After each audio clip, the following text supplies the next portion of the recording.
My mother suffers from severe paranoia. She has been suspicious of everything I've done since I was a child. If my grades dropped by even 1 point, she would insult me, saying I only stared at handsome male teachers in class and calling me shameless. If I came home even a second late, she would suspect me of having an affair with a male classmate, accusing me of seducing men outside. Once, I casually mentioned how cute my cousin's baby was, and she immediately suspected me of falling in love with an older, divorced man with a child. My period is irregular, and it was just a minute late, but my mother accused me of being pregnant. She went crazy at my school. That slut Mia Green is pregnant. Who's the father? Step forward now. She interrogated every male I had ever interacted with, whether they were teachers or students. My classmates pointed fingers at me, and the school, pressured by public opinion, expelled me.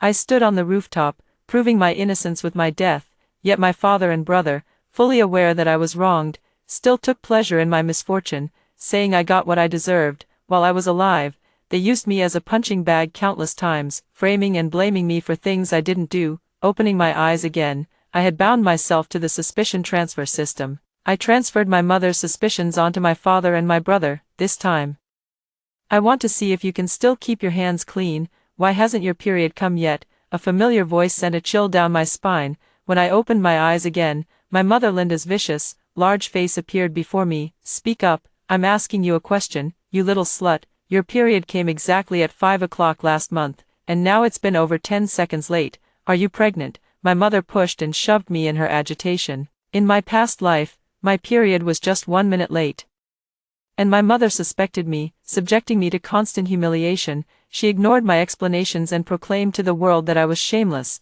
that I had a bastard child in my belly. She even went to my school and interrogated every male classmate of mine as if they were criminals. Not even the teachers and school administrators were spared. This wasn't the first time such a scene had occurred, and my classmates had long since reached their limit. They took all their anger out on me, cursing me for being promiscuous and dragging them down with me.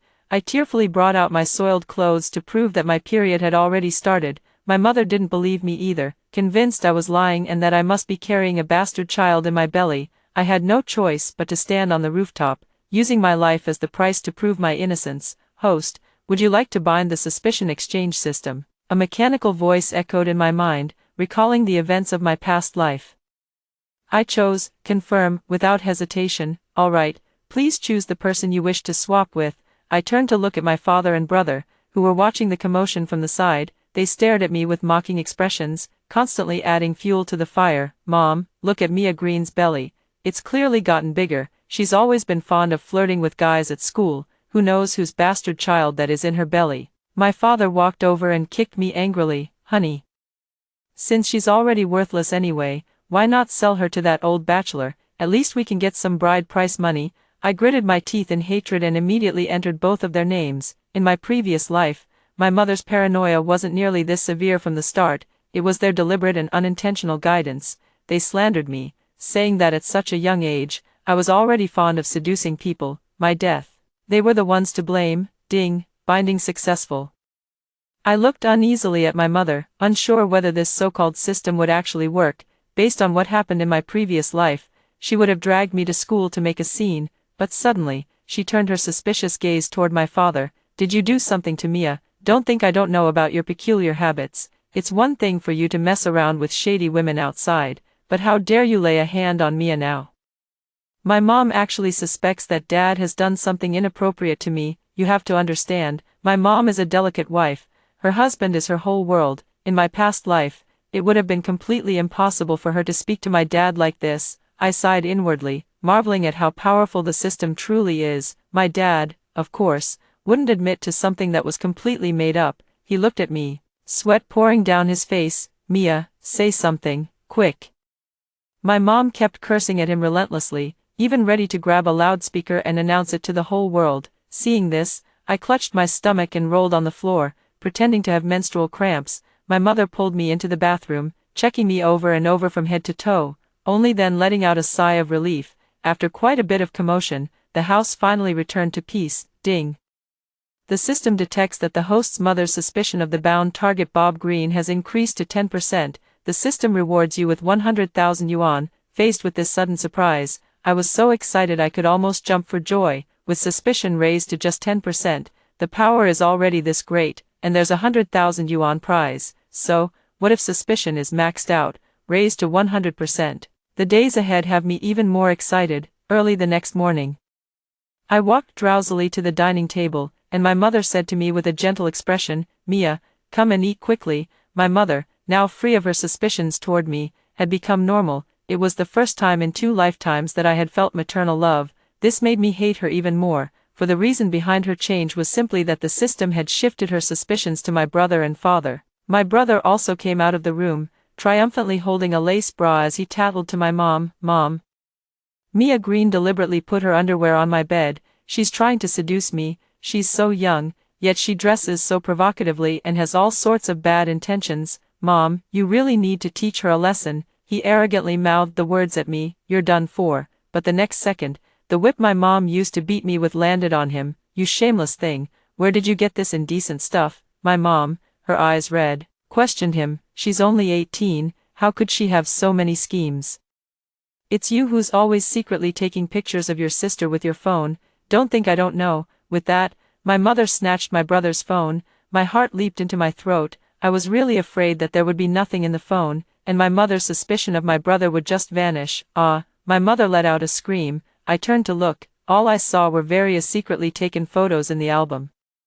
My brother not only secretly photographed me, but also my mother, photos and videos of sleeping, using the toilet, bathing, all kinds of them, filled up the entire phone's memory. My mother broke down and confronted my brother. "Kevin Green, tell me, what on earth is going on?" My brother's eyes flickered, and he spoke evasively. It wasn't what she thought. I spoke up with a look of confusion on my face. "Our teacher said that some bad people would pay a high price for these photos, brother. You didn't sell the photos of me and Mom for money, did you?" Hearing this, Mom opened my brother's WeChat. One large transfer after another confirmed what I had said. My mom completely broke down. She grabbed a whip and lashed it hard at my brother. Even after beating him until he was covered in bruises, she still wasn't satisfied. Furious, she wrote a lengthy post and shared it on her social media and various group chats, exposing her brother's actions to the public. Ding. The system detects that the host's mother's suspicion toward the bound target, Kevin Green, has risen to 30%. The system rewards you with 300,000 yuan. My mom initially only suspected that my brother was secretly taking photos of me, but who would have thought he had been secretly photographing her as well? Even worse, he actually sold those photos to perverts. My mother's suspicions were confirmed, and her level of doubt toward him immediately rose to 30%.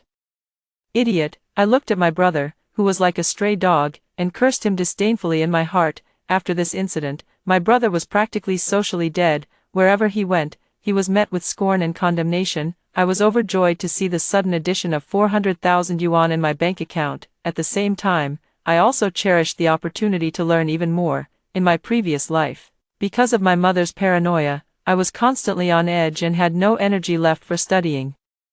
I didn't even get the chance to take the college entrance exam before they killed me, so this time around, I must get into a good university, and once I've taken my revenge, I'll leave everything behind and start anew. During this time, my brother spent an extra $1 at school, which made Mom suspect he was in a puppy love, causing a huge scene at the school. Dad took an extra bite of food, and Mom suspected he had stomach cancer, dragging him to the hospital for a whole ordeal. But these were all minor incidents, causing no real pain or itch, and the level of suspicion rose too slowly, making me a bit anxious. It wasn't until the evening that I realized my mom was brewing a big move. Dad was promoted by his leader to be the company's vice president, and the company held a celebration banquet. The leader specifically instructed him to bring his family along. After several rounds of drinks, the female leader was in high spirits and stood up to propose a toast to Mom. "Sister-in-law, it's all thanks to you, the capable wife, that Brother Gu can focus wholeheartedly on his work." Seeing this, the other subordinates followed suit with flattery, praising Dad for having a harmonious family and a successful career. My dad was absolutely delighted, but the next second, he couldn't laugh anymore, because, to everyone's shock, my mom actually splashed the entire glass of red wine right onto the female leader. "You shameless bitch, who do you think you're fooling? Don't think I don't know you've been messing around with Bob Green for a long time. I've checked everything out during this time. You had him accompany you on a business trip. Wasn't that just to have a secret rendezvous? And what's more, who are you trying to seduce by dressing so provocatively?" the female leader's white professional suit was splattered with red wine, the liquid dripping down from her head, leaving her in a very disheveled state. The atmosphere at the scene was extremely tense, and anyone with eyes could tell what was going on. President Lin is both beautiful and capable, with many suitors, including outstanding first-generation entrepreneurs worth billions. Meanwhile, my dad is almost 50 and isn't even fit to carry President Lin's shoes. My dad stepped forward and slapped my mom across the face. Bitch, what nonsense are you spouting? Hurry up and apologize to President Lin. My mother stiffened her neck and let out a cold laugh. Last Friday, you and this shameless woman spent a full 5 minutes in the underground parking lot. Isn't that enough to prove something? How shameless. You even had the nerve to fool around in the car. The words were too harsh, completely unfounded and speculative. The female leader stared coldly at my father, Bob Green. Since you can't handle your family affairs properly, the company doubts your capabilities. I'm retracting the promotion decision. The female leader left surrounded by her subordinates, leaving only our family at the banquet table. My father, his eyes bloodshot, confronted my mother. Are you satisfied now? All my hard work over the past decade is completely ruined. My dad was furious and stormed off home ahead of us. My mom chased after him, and just as she reached the entrance of our neighborhood, she saw him say something to an old lady collecting scrap by the roadside. She rushed right over. Bob Green, I never would have guessed you have a thing for older women. She smells so strong and is covered in wrinkles, and you don't even find it disgusting. The people around were drawn to the scene, pointing and whispering about us. My father looked utterly embarrassed. The most innocent one was the old scavenger lady. She just wanted the empty bottle in my father's hand, yet she was slandered like this.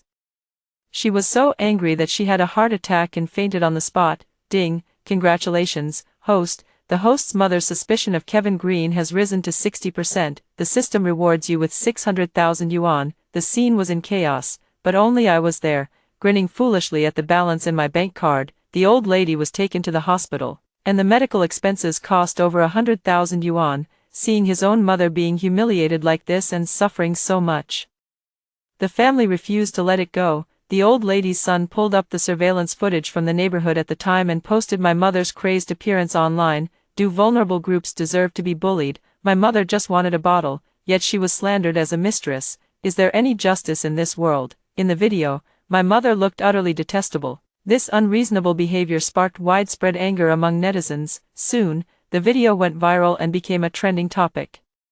Taking advantage of the attention, the grandmother's son started a live stream, where he spoke tearfully. My mother is already 70 years old this year. She just wanted to collect some bottles to help with household expenses, but she was publicly humiliated. My mother has been honest and decent her whole life.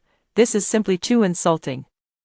Bob Green, Linda, do you even have a conscience? My mother was so enraged by you two that she had a heart attack and is now hanging by a thread, yet you haven't come to visit even once. You're not human. The barrage of comments was filled with curses directed at my parents, but my mother posted a video to clarify the situation. I never touched her. Don't try to pin this on me. What's with the old vixen putting on such an act? At her age, instead of staying home properly, she's always wandering around the neighborhood. Isn't she just trying to seduce men? Her actions directly drove the netizens' anger to its peak. My parents got doxxed, and along with it, the incident where my mother slandered the female leader was also exposed. They gathered downstairs at my house, using paint to write all sorts of malicious words at my doorstep, and trash piled up in front of the door. Our family car was splashed with sewage, the body was smashed, and it was completely totaled. The nature of this incident is extremely vile, and my father lost his job because of it. To make matters worse, the old lady's family demanded compensation. The medical expenses plus compensation for emotional distress totaled 300,000 yuan. My father reluctantly paid the money, and only then did the anger of the netizens subside. The family's savings were drained, and he lost his job. My father was utterly exhausted and completely fed up with my mother. Linda, I want a divorce. My mother was stunned. At her core, she is a pampered wife. Even with the system's support, she may doubt my father, but she never truly wants to reach the point of divorce. Besides, my father is highly capable at work, supporting the entire family single-handedly. Without him, my mother wouldn't be able to survive. My mother's eyes were red, her face full of grievance as she spoke. Husband, when I married you, you were penniless. I followed you, living in a basement and surviving on plain steamed buns. Have you forgotten all the hardships we endured? My dad hesitated a bit after hearing that, Seeing this, my mom intensified her efforts. Honey, I don't know what's been wrong with me lately. I've really been possessed by a ghost. I promise you, I'll never do it again.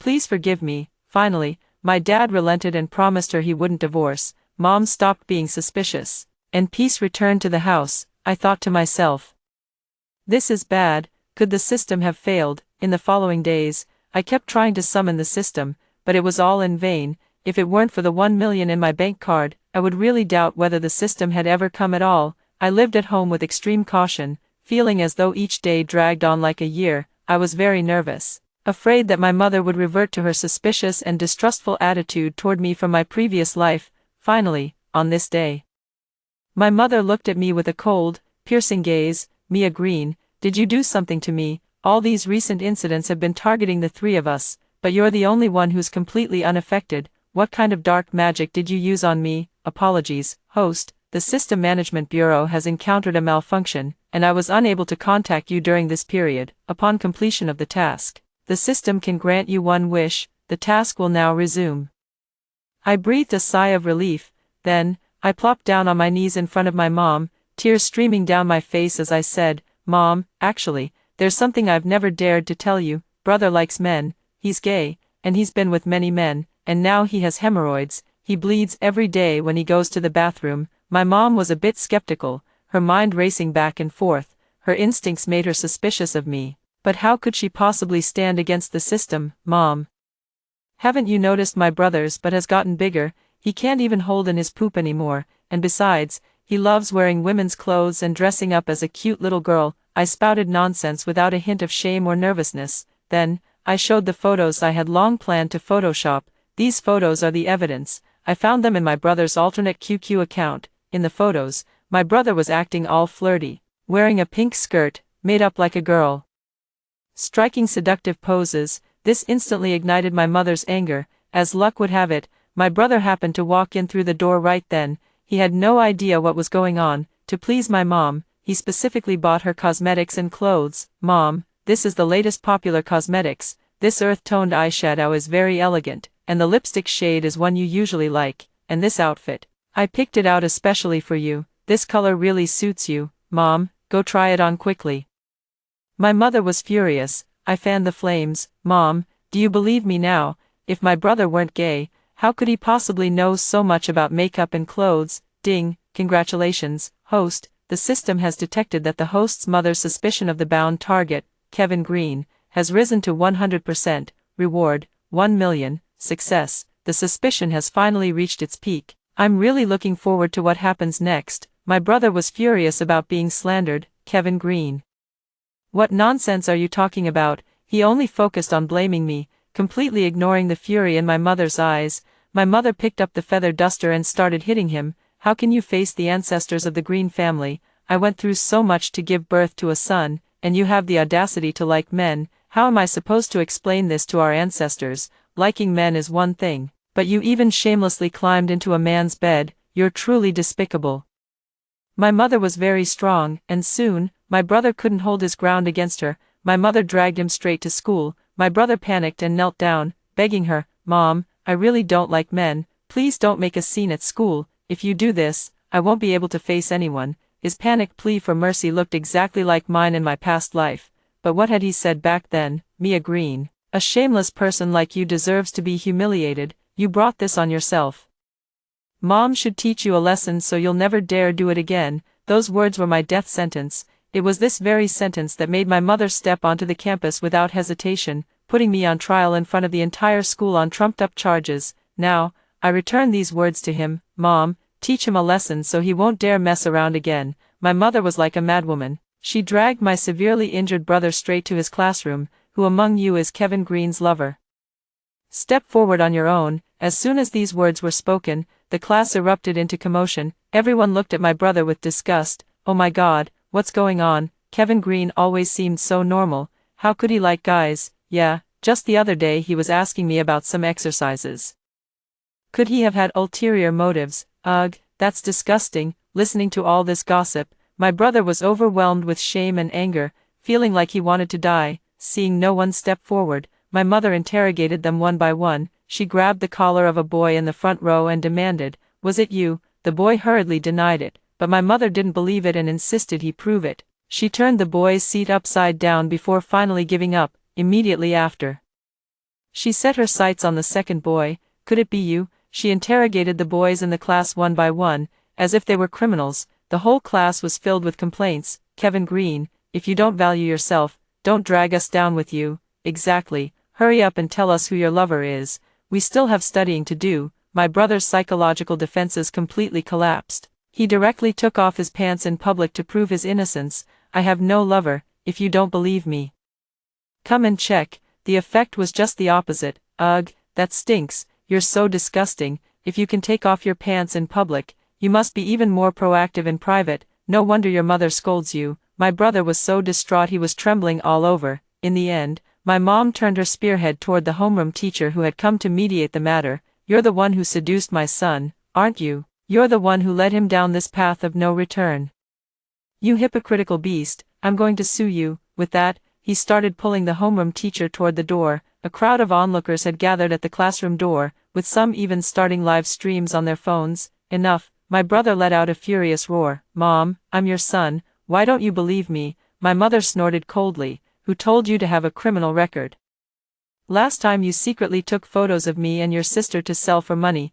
Doesn't that already speak volumes about your character? I looked at my brother kneeling on the ground and sneered. Kevin Green, you're utterly disgraceful. If I were you, I'd rather be dead than live like this. The voices of condemnation threatened to drown him. Mocking, jeering gazes cut into him like knives, one stroke after another. He could hold on no longer, his face ashen. He stood up, leaped, and jumped from the building. At this moment, I felt utterly exhilarated. I had finally avenged my wrongful death from my previous life. By the time my father rushed over, it was already too late. My brother had completely stopped breathing. My father glared furiously at my mother. You poisonous woman, look at the mess you've made. Our Green family has been a single line for 8 generations, and now it's been destroyed by you. I want you to pay with your life, with the system's support. Even after driving Kevin Green to his death, my mother felt no regret. He deserved to die, bringing shame to the Green family. It would have been better if he had died sooner. My father was utterly disappointed in my mother and once again brought up divorce. That night, I walked into my father's study with tears in my eyes. Dad, my brother is gone, and I'm so heartbroken. My biggest wish since I was little has been for our whole family to go on a trip together, now that my brother is gone. And you and Mom are getting divorced. This family is falling apart. Before you and Mom divorce, could you take me to climb Sea Mountain? Dad was very displeased, smoking restlessly in his agitation. I looked up at him, pleading, with just the right amount of grievance. This is my only wish. We can leave this weekend, just one afternoon, please. I'm not unaware that my father despises me. When I was born, he wanted to sell me to human traffickers, but I was too frail and weak. And no one wanted me. He wanted to kill me, but he didn't have the courage. He had no choice but to grit his teeth and raise me, and every bite of food I ate growing up only made him hate me more. So I've been looking for an opportunity, wanting to use my mother's paranoia to kill me. In my previous life, after I died, he found it unlucky and wouldn't even pay for the cremation, leaving me to be ground to dust. But now, I am his only flesh and blood left. I'm gambling, betting that he might have a shred of softness in his heart. I won the bet. My dad agreed. Linda, after our weekend farewell trip, let's get a divorce. The next day, while my dad was not at home, I placed the forged life insurance policy in the living room. While my mom was watching TV, I pretended to be surprised and said, Mom, what is this? Why are the insured names mine and yours? Dad said yesterday he wanted to go hiking on Green Mountain.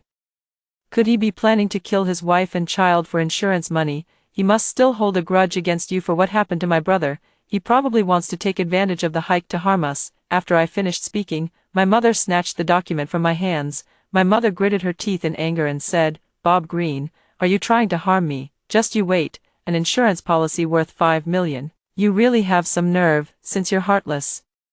Don't blame me for being ruthless. In the face of the so-called evidence, my mother's suspicion of my father reached its peak. Ding, congratulations, host. It has been detected that the host's mother's suspicion toward the suspect Bob Green has reached 100%. Reward, $1 million in cash. On the weekend, the three of us climbed Sea Mountain, each with our own hidden agenda. Finally reaching the mountaintop, the magnificent scenery stirred up my father's sorrowful memories.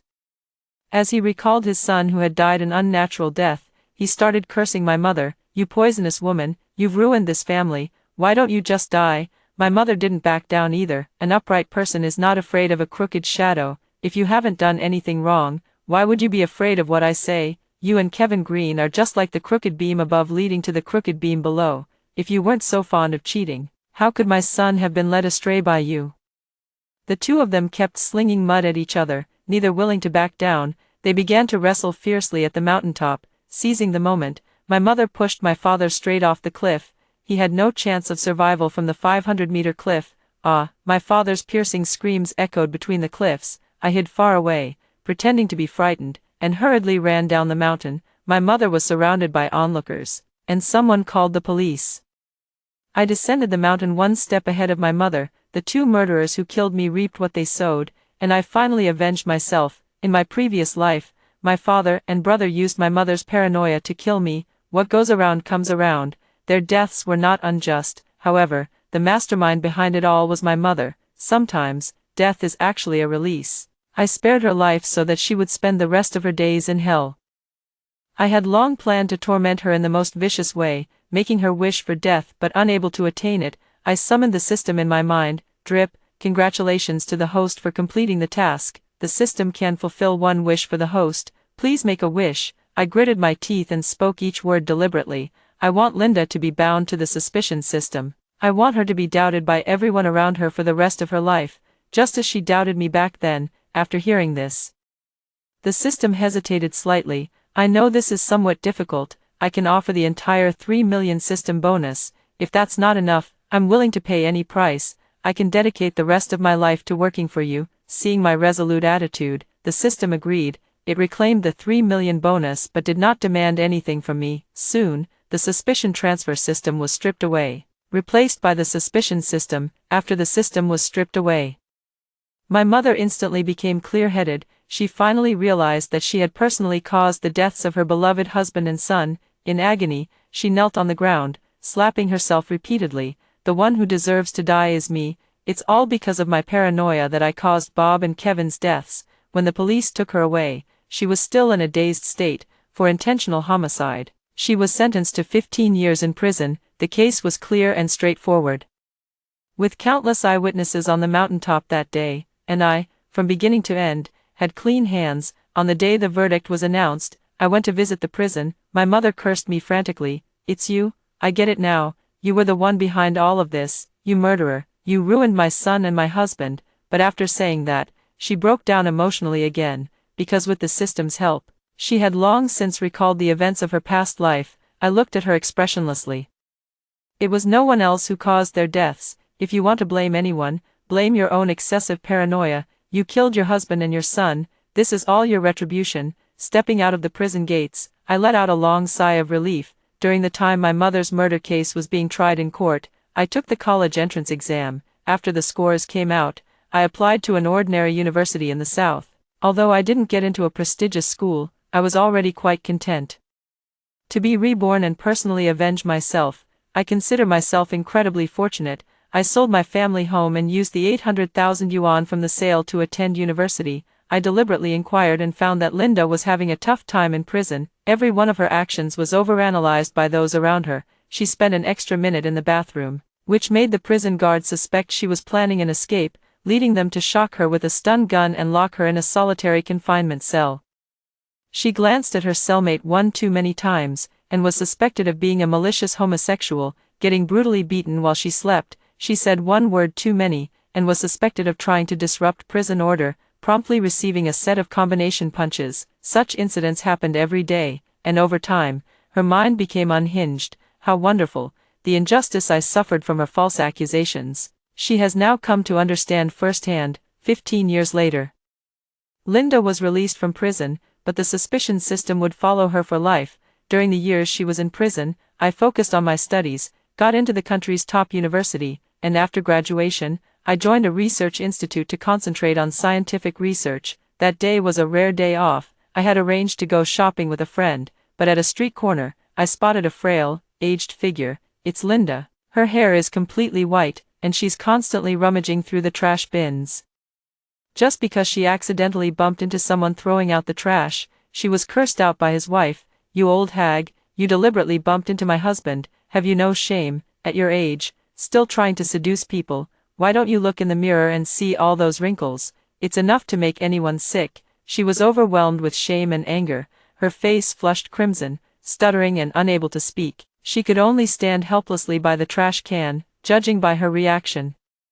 Even after more than a decade of suspicion becoming her daily reality, she still hadn't grown accustomed to it. Every suspicion and slander directed at her was like a slow, torturous execution. This scene reminds me of the old lady who was driven to a heart attack by her paranoia. Now that the boomerang has come back to hit her, she finally knows how much it hurts. The crowd of onlookers grew larger, and someone suddenly shouted, "Stop the thief, my wallet is gone."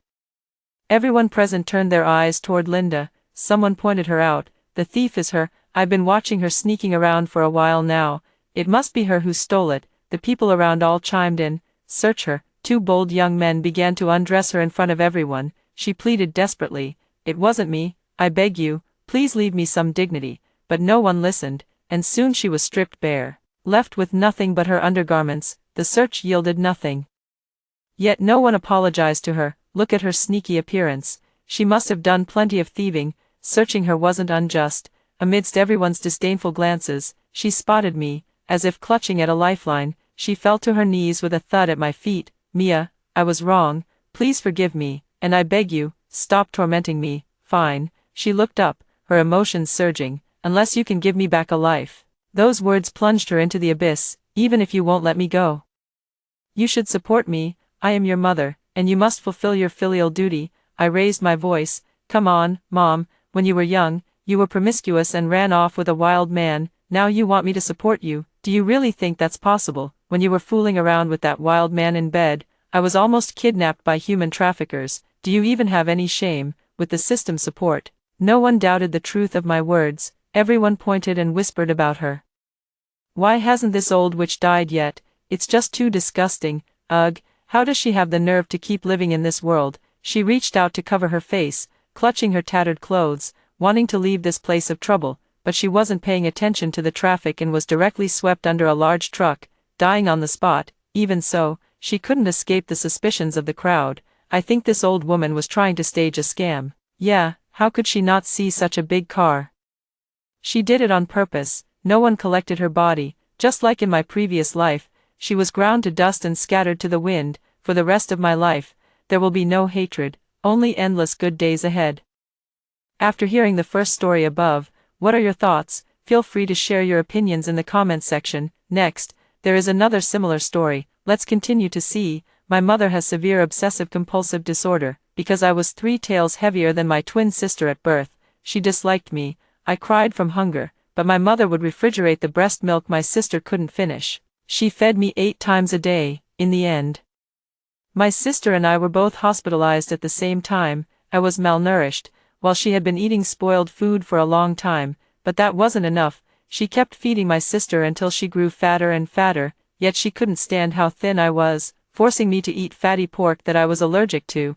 It caused me to suffocate and die. After death, I found myself back in my mother's womb. I died. My mother forced me to eat fatty pork that I was allergic to, causing my throat to swell up.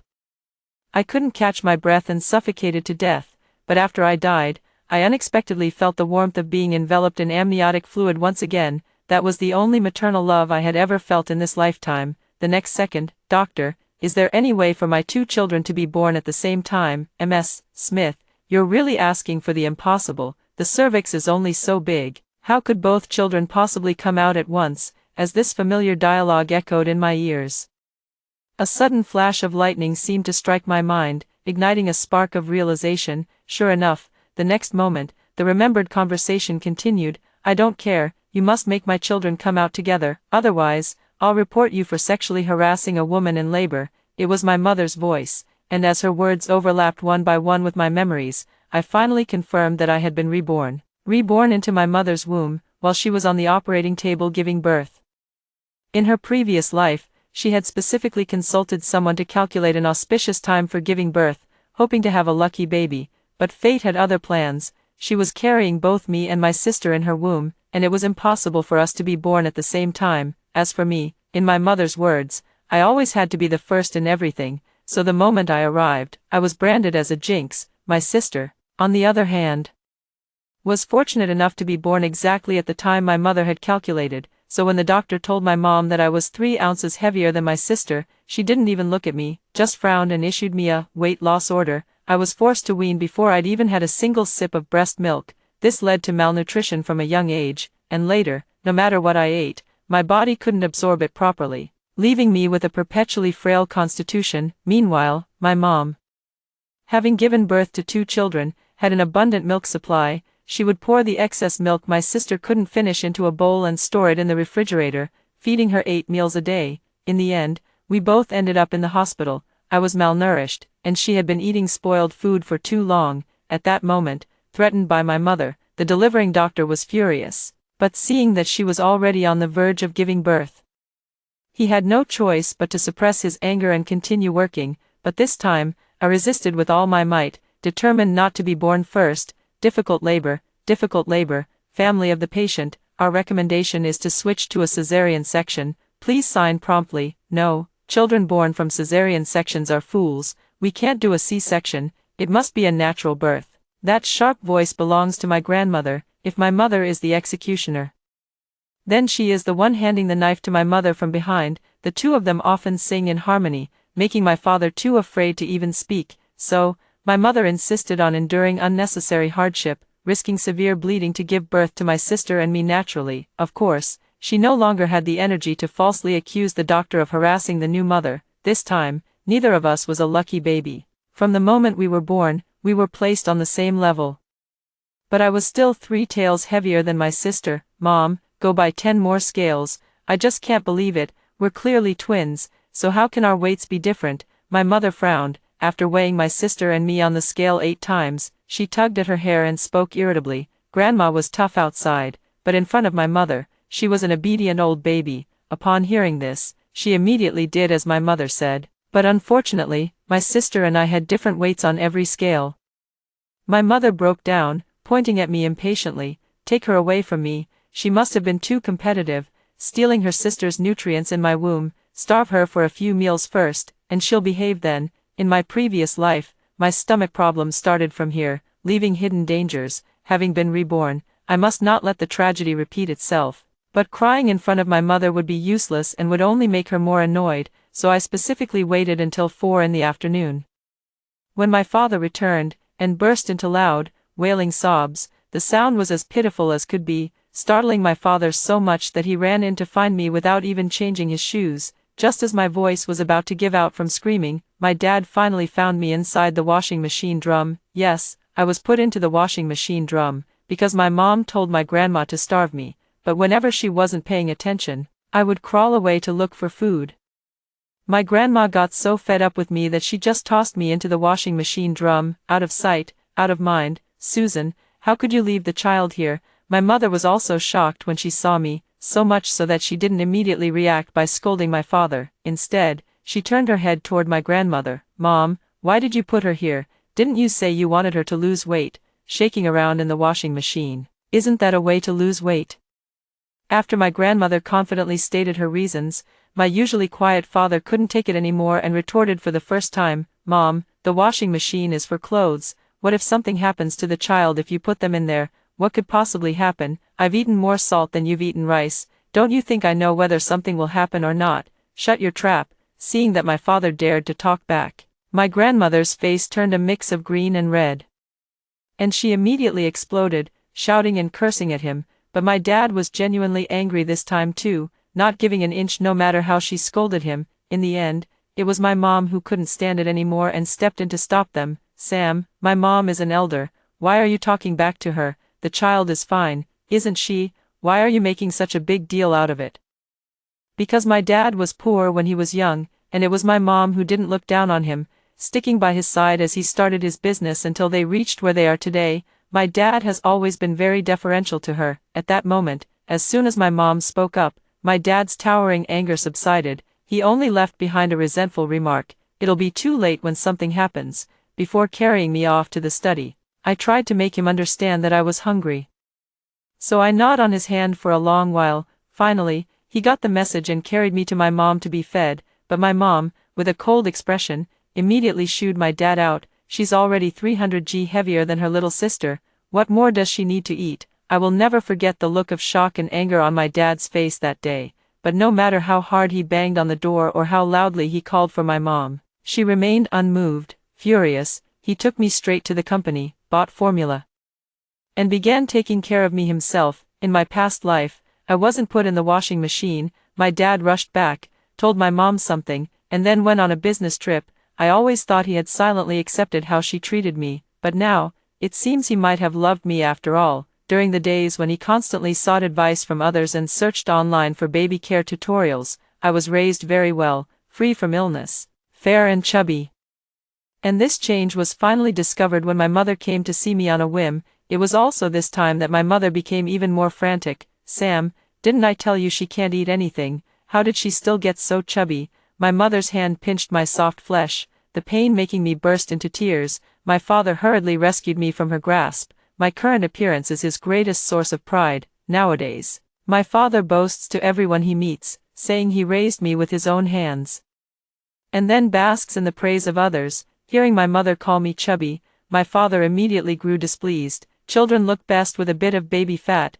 How adorable," he spoke with delight, but my mother was nearly driven mad with anger, immediately demanding that my father carry me and go home with her. I stepped onto those 10 scales again. This time, I was a full pound heavier than my sister, not like twins at all, but more like sisters a year apart. My mother's face visibly darkened. Yet my father, ever since taking care of me, had become overflowing with maternal affection and was still chattering away to her. "Look at how well Dad has raised Tina, she's so plump. Yuan is too thin, why not let me take care of her too? It would be a good chance for you to rest as well." His words were well-intentioned, but in my mother's eyes, they only showed that my father had ruined her plans and still didn't realize his mistake. "Sam, just look at the two of them, do they even look like twins anymore? Tina Smith is practically being raised like a pig by you. They're twins, but now they're nothing alike." My mother grew so angry as she spoke that she began to cry. My father knew about her obsessive tendencies, but still, isn't it normal for twins not to look exactly alike? There are no two people in the world who are completely identical, let alone the fact that there are fraternal and identical twins. My dad tried to reason with her, but my mom wouldn't listen at all. She slapped him across the face. "Sam, I don't care about others, but my children must be the same. Look at what you've dressed her in, and this hairstyle, her weight, and, in short, in my mom's eyes, it's all my dad's and my fault." If I could speak, I would really like to ask her, why can't it be that you just didn't raise me well? Why do I have to live according to my sister's image? Clearly, I am the older sister. Yet I don't understand why, in this life, my mother still favors my younger sister, making her the standard in everything. My dad, having been hit for no reason, lost his initial good mood, his long-suppressed anger erupted, and he yelled back at my mom, "Susan, do you think you're the only one in the world who's right and everyone else is wrong? Squeezing the toothpaste from the end is wrong. Stepping into the room with my left foot first is wrong. Pairing a black suit with a gray tie is wrong. Even the way I eat, if it doesn't follow the order you've set, is wrong. Now, raising a child well has become a mistake. Susan, it's you who's sick. I've had enough of this long ago." My father, with an imposing presence, voiced the question I had kept buried in my heart for over a decade, never having found the chance to ask. My mother was asked in a daze, not sure if she had taken in what my father said, or if she was startled by his sudden resistance. The air was utterly still. For a long while, my mother remained silent, only her tears falling like pearls from a broken string. My dad finally gave in, but he only apologized to my mom, saying he shouldn't have yelled at her. When it came to raising children, my dad always insisted he was right.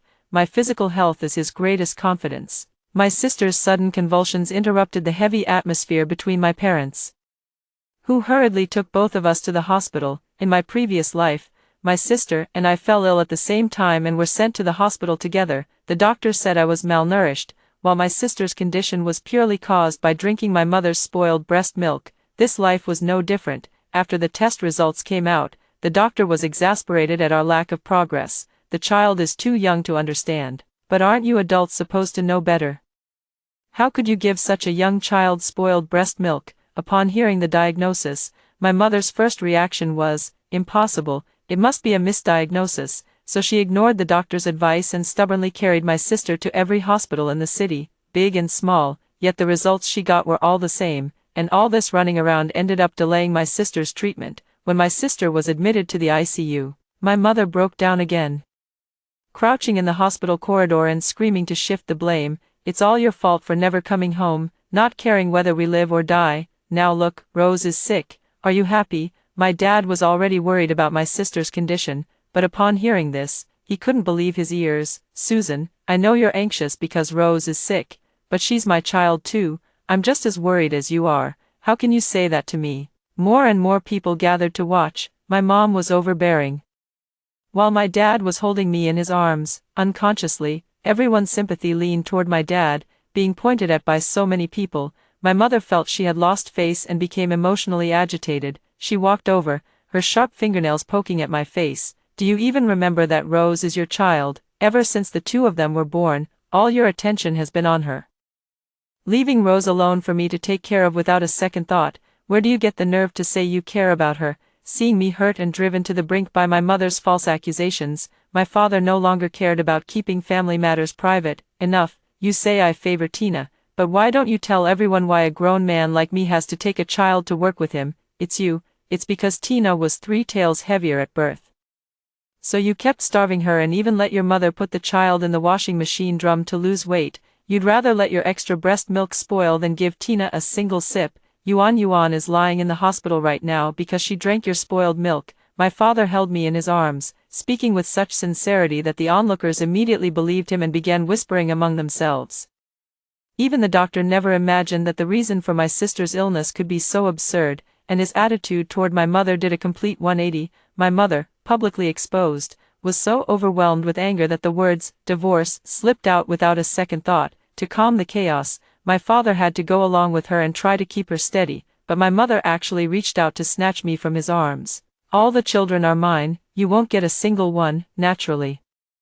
My father refused. In the struggle between them, my father's face was scratched by my mother, and the blood even dripped onto me. Now, the false promise has turned into a real one. The one getting divorced became my dad. After that day, my parents fell into a cold war, taking turns caring for my sister in the hospital, seeing each other constantly, but they didn't even exchange a simple greeting. I thought their divorce was already a done deal, and I would finally be free from any connection with my mother, but fate had other plans. As my sister's condition improved, my mother actually began to show signs of softening, because she saw my father feeding me 5 bottles of formula a day and dressing me in pink, frilly clothes without even objecting, and he could even force himself to praise her for doing a good job.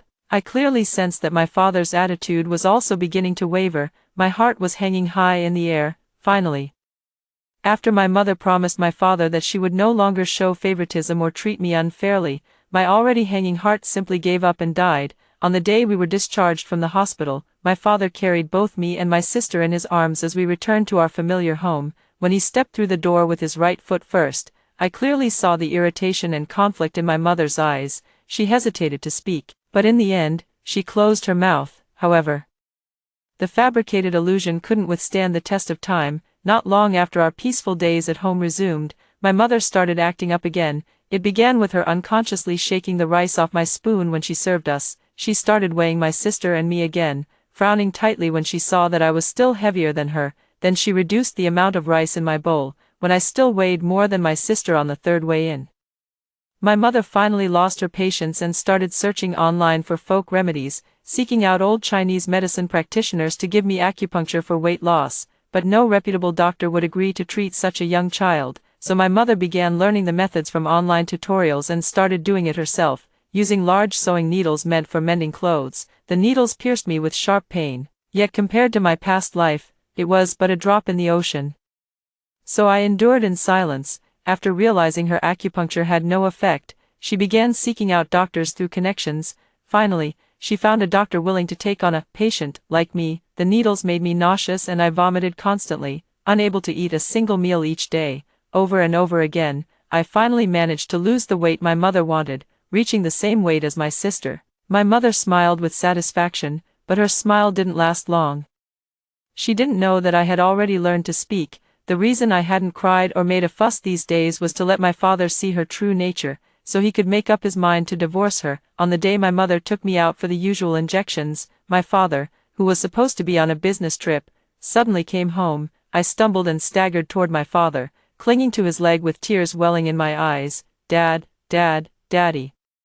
My father was overjoyed by my sudden ability to speak and wanted to pick me up to express his delight, but his expression changed the moment he lifted me. He held me, weighing me up and down repeatedly, then looked at my mother and spoke with certainty. Tina has lost weight. My mother felt guilty and was caught off guard by my ability to speak, still not fully processing it. Hearing this, she instinctively responded, "Where has she lost weight? Aren't she and Rose the same weight?"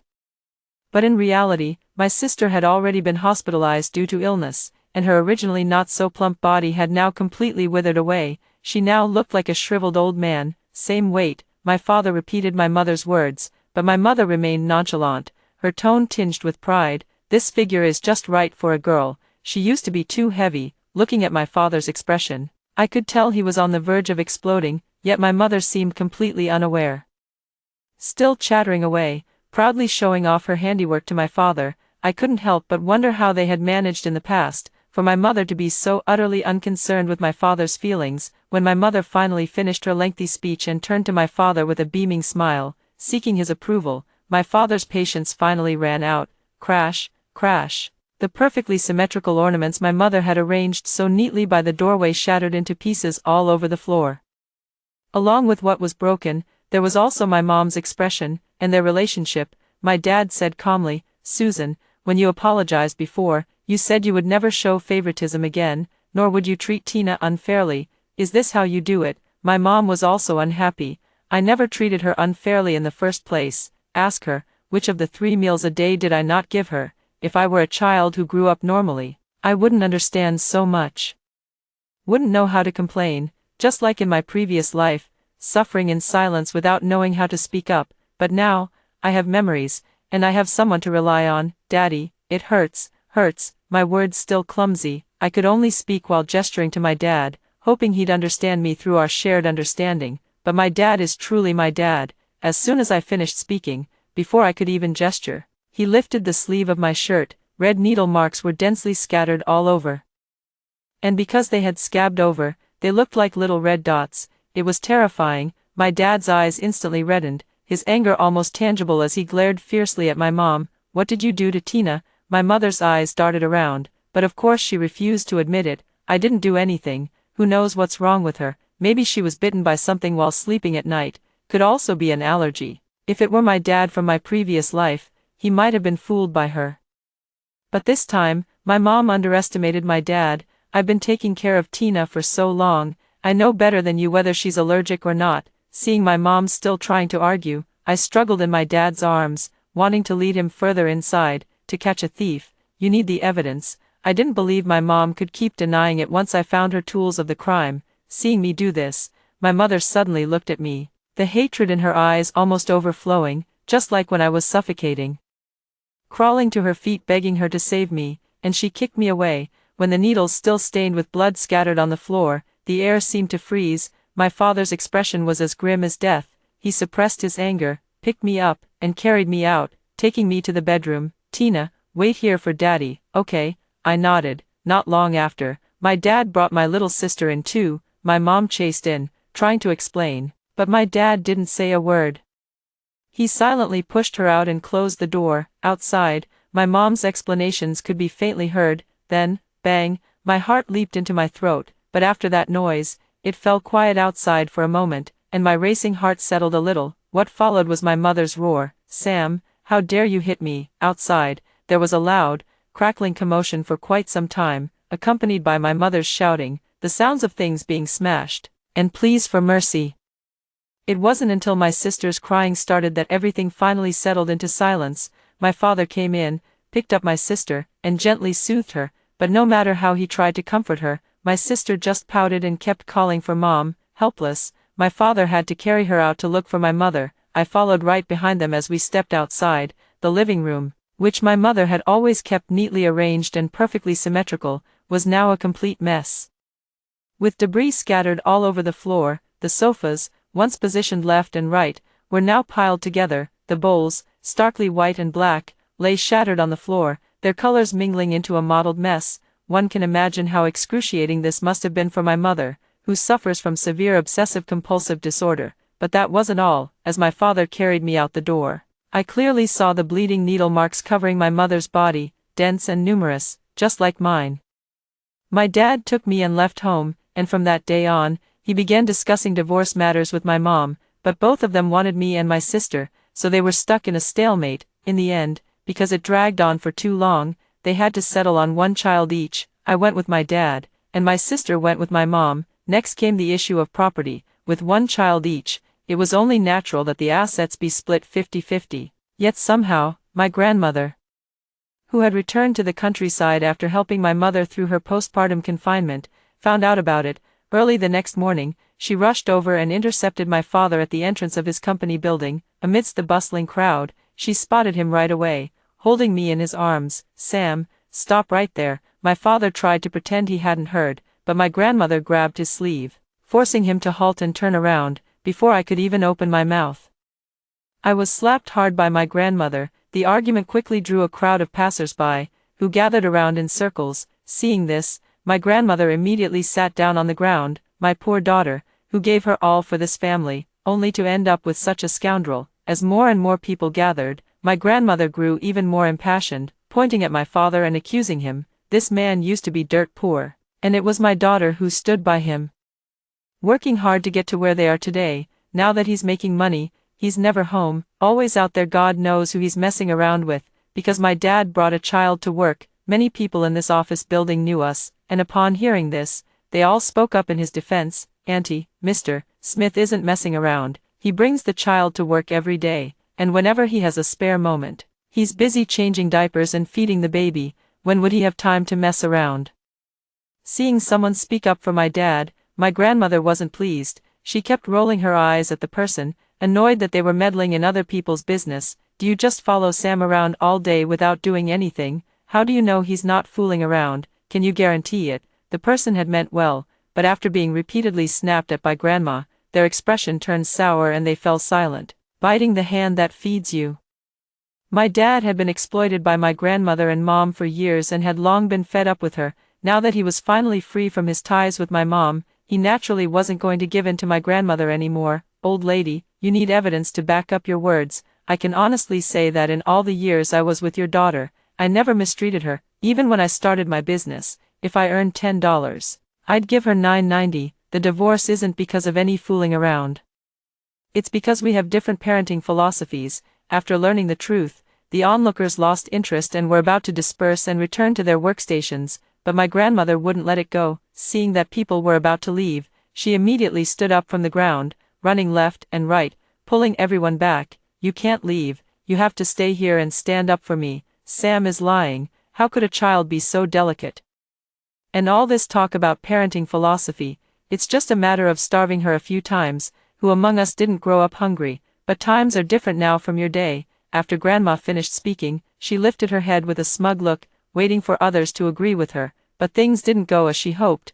The moment her words fell, she was interrupted by the onlookers. Grandma's face turned livid with anger. "You young people get sick because you're too delicate. In our day, folks were perfectly healthy." The onlookers were all talking at once. For every word my grandmother said, they had 10 in response, leaving her with no time to deal with me and my father for the moment. My father turned to leave, but to his surprise, even while busy arguing, my grandmother had been keeping an eye on him out of the corner of her eye.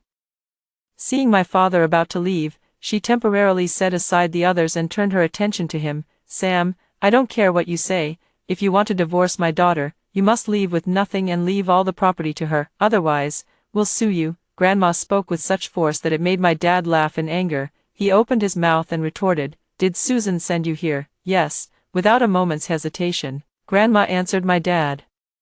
But she didn't know that her words would push my mom into an abyss of despair. "Then please tell her that I was still thinking of our years of affection and wanted to spare her some dignity. Since she doesn't want it, we'll handle this matter strictly by the book." I turned to look at Dad. These days, he had been taking care of me while also busy dealing with my mom. Stubble had begun to sprout on his face, yet it was precisely this version of him that gave warmth to my life in this lifetime. My heart felt warm. I leaned on Dad's shoulder and whispered to him, "Dad, I'm sleepy. with just that one sentence, my dad gave up on wasting any more time with my grandmother. He tossed out expect a lawyer's letter, and, shaking off my grandmother, took me into the company. Only now did Grandma finally realize that things weren't as simple as she had thought, and she didn't dare stop my father anymore, leaving in a hurry. My father was a man of action. He quickly contacted a lawyer and took my mother to court. The charge was child abuse. When my mother received the court summons, she finally understood fear. She called my father. "Sam, I know I was wrong. I promise there won't be a next time. Also, my mom going to see you had nothing to do with me. I didn't ask her to go. So please don't be angry about that. Please don't sue me, okay? We can split it 50-50. You don't need to worry about my mom. I've already talked to her. Can you just drop the lawsuit? As the saying goes, there is always a pitiable side to a hateful person. Anyone who sees my mother now would never imagine that not long ago, she was the undisputed queen of our household, yet the one who once stood so high has now, because of me, fallen into the mud. But my heart remains unsettled. The older I grow, the more I dream of the look in my mother's eyes before her death, scornful, dismissive, utterly indifferent, without a trace of emotion. The day I was jolted awake once again, my father's lawsuit against my mother went to court. Since it's rare for a husband to sue his wife, my family's situation quickly drew widespread attention from the public. Everyone wanted to know what had happened to make my father go to such extremes. My father took me to attend. It was the first time I had seen my mother since leaving home. Her temples were streaked with gray, and the hostility between her brows had grown even more intense when she saw me. Her eyes were bloodshot. If her lawyer hadn't been holding her back from behind, I'm certain she would have lunged forward to strangle me. In court, my father recounted every incident I had endured since birth, presenting photos of my injuries and hospital examination reports. It is truly unheard of for a mother to be so cruel to her own daughter, instantly causing an uproar, yet my mother showed no remorse, standing in court and spouting arrogant words. The child was born from my own womb after 10 months of pregnancy. How I treat her is my freedom. Even if I were to strangle her, what business is it of you outsiders? You're all just meddling in others' affairs, with nothing better to do. Utterly pathetic. The price she paid for saying that was that her 1-year prison sentence was extended to 2 years because she was deemed a potential danger. We won the case. When my mother was transferred from the courthouse to the prison, the streets were lined with people. As soon as they saw her in the car, they threw the rotten vegetables and rotten eggs they had prepared at the vehicle, hitting her all over her head and body. In the end, it was the police who stepped in to stop it, and only then did the onlookers disperse. But the buzz around this incident lingered online for a long time, with people discussing it endlessly. Many even made plans to welcome my mom when she got out of prison. I breathed a sigh of relief. This time, I could finally grow up properly, and Dad, he wouldn't force me to eat fatty meat I couldn't stomach. After my mom went in, my sister naturally ended up with my dad, but she had already been spoiled by my mom, willful and entitled from a young age, always trying to outdo me in everything, leaving my dad completely overwhelmed. Dad was too busy with work, and as we grew a little older, I felt I could help share his burden, so one evening I went to find my dad. "I can help look after my sister, that way, Dad, you won't have to work so hard." My thoughtfulness made my dad even more heartbroken, and it also made him dislike my sister a little more, but my goal goes beyond that. In my previous life, she helped my mother bully me and even cheered when my mother forced me into difficult situations. Of course, I want her to taste that same bitterness. After taking on the task of looking after my sister, I became much busier. When she scolded me, I had to slap her mouth. When she cried, I had to slap her mouth. When she resisted, she couldn't beat me, so I ended up sitting on her. Rose finally became afraid of my beatings. When my father came home in the evening, she secretly went to tattle on me. I pressed my ear against the door to eavesdrop. "Dad, Tina Smith is bullying me." "What did you do this time to make Tina angry? Your sister is the same age as you, but she has to worry about you every day. It's not easy for her. So try to be more understanding and don't be so inconsiderate." My father's low voice came from behind the door, every word spoken in my defense. The favoritism in my father's words was glaringly obvious, making Rose stomp her feet in anger, but she didn't know that in our previous life, she had enjoyed far more favoritism than I do now. Back then, when I secretly went to my mother to complain just like she does now, my mother would not only scold me but also beat me before she was satisfied.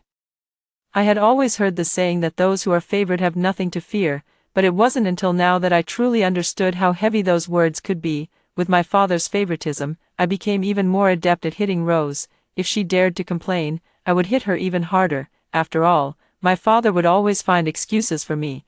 After being beaten so many times, Rose finally learned her lesson. She no longer spat at me casually. Nor did she secretly steal my things or curse me to die every day.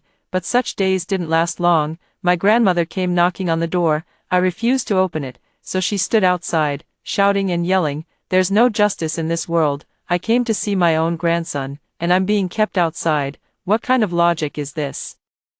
Outsiders, unaware of the truth, were easily deceived by her outward appearance, and for a time, countless people condemned my father. We became an unwelcome family in the neighborhood. Yet, despite this, Rose still managed to sneak out at some point to meet with her grandmother. That day, she returned home sullen and unhappy. When my father asked her, she simply said she missed her mother. In the days that followed, no matter what my father or I said, she would always chime in with an extra comment, "If only Mom were here, only Mom loves me in this world." Since she missed her mother so much, my father and I decided to take her to visit my mother in prison. On a sunny day, we set off, and Rose chattered excitedly the whole way. Sometimes, blood ties are truly a magical thing.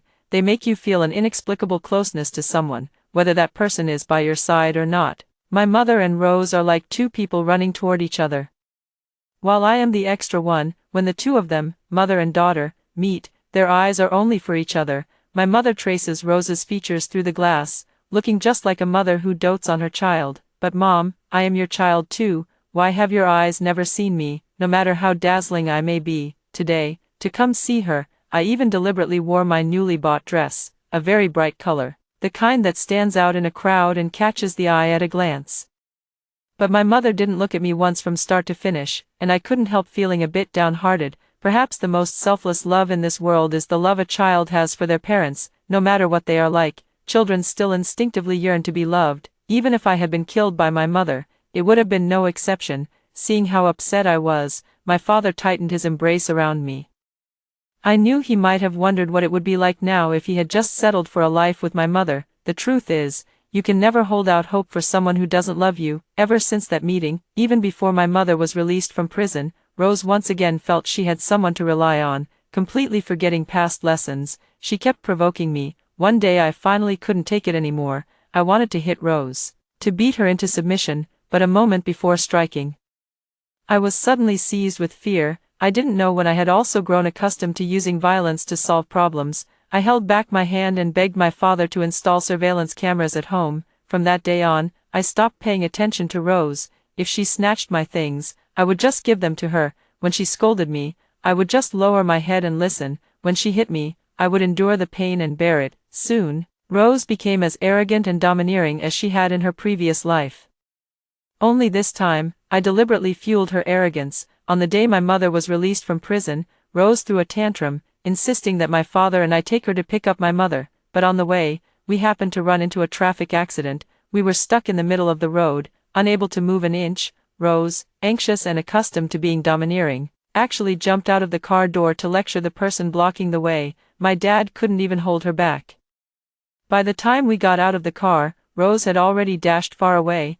I have no idea what she said to the other person, but they actually cleared the way, and we went to the prison without any hindrance. My mother was released from prison. According to the divorce agreement, Rose was supposed to be her child. My father returned Rose to her and then took me back home. The next time I heard news about Rose, it was already the tragic news of her passing. It wasn't until my father went to the hospital to assist the police with Rose's funeral arrangements that we finally learned the whole story. It turned out that the person in the car accident that day was a pregnant woman, whose baby was about to be born, yet she died under the wheels of a truck driven by a drunk driver. Her husband was a man with a criminal record, who had just served 10 years in prison and finally managed to return to a normal life, in an instant. Everything was gone again. His wife was dead, and his child was dead too. While the other party was overwhelmed with grief and those around were anxiously trying to help, Rose rushed over and berated them harshly. "Stop crying, stop crying, what are you crying for? Your wailing sounds as awful as a funeral dirge. The road isn't your property. If someone died, can't you take them home to mourn? Why are you blocking our way here? What if your wife died? I say she deserved it, otherwise. Why would the truck hit her and not someone else?" At that time, Rose was sharp-tongued, and her words left everyone speechless, yet, such venomous remarks coming from a child sent chills down people's spines. The man with a criminal record stepped aside at the time, but he was seething with resentment over the unfairness of the world and the venom in Rose's words. He actually followed us to the prison and found out where my mother was headed. Then he killed Rose in a brutal way. My mother cried and lashed out at my father at the police station, blaming him for not raising Rose properly and for failing to take good care of her. My father didn't argue, but when the police went to our house to collect evidence, they discovered our surveillance footage. In the footage, Rose's true nature was exposed. My mother was mortified. In the end, the man was caught and awaits trial. The matter seemed to come to a temporary end here, but my mother was not satisfied. In the courtroom, she suddenly attacked, wielding a knife and stabbing the man, who died on the spot, and my mother, she got to enjoy a second tour of the prison, only this time, it wasn't something that could be resolved in just 2 short years. Under the double blow, my mother went mad, provoked some powerful people in prison, and never came out again. Grandma, a white-haired woman sending off her black-haired child, seemed to have all her vitality drained away in an instant, and she passed away not long after. There is only me and my father left in this world. I can finally grow up safe and sound. After hearing the 2 stories above, what are your thoughts? Feel free to share your opinions in the comments section. Looking forward to hearing from you. If you liked this story, don't forget to like it, share it, and subscribe to my channel. See you next time.